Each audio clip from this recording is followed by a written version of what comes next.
Now, in the aftermath of World War II, the dollar became the currency of choice for most trade between nations, the so-called dollar standard.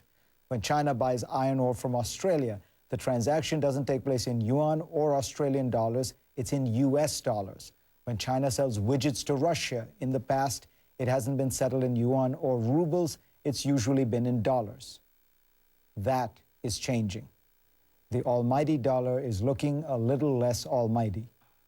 On Wednesday, marked by bell ringing and confetti, the Moscow Interbank Currency Exchange started trading between the Russian ruble and the Chinese yuan. So now, instead of settling trades in dollars, a Russian buyer can pay his own currency for those Chinese widgets. The Chinese seller gets paid in his own currency. Now, why should you care what an exchange in Moscow has decided to trade in? Because it's symbolic of something much bigger. The Russians and Chinese have essentially declared war on the dollar. President Putin and Premier Wen were pleased to announce in St. Petersburg last month that they were renouncing the dollar trade between their two nations. The Chinese, of course, hold about $900 billion of US debt.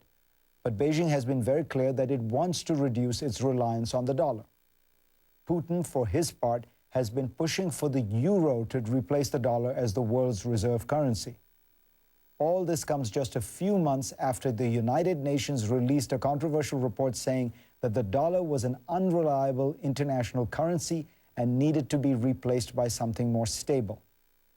This is certainly a trend to keep an eye on, but we have a long way to go before the dollar falls by the wayside.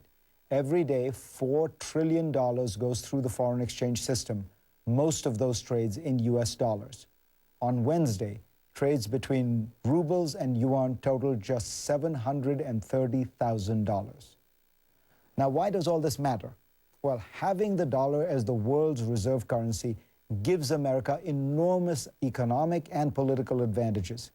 If we owed the world as much money as we do, and we didn't have the reserve currency, in a crisis, our debts could become much, much worse. So first, let's start sorting out our debts. But in the meantime, let's pray that the Sino-Russian experiment remains just that, an experiment.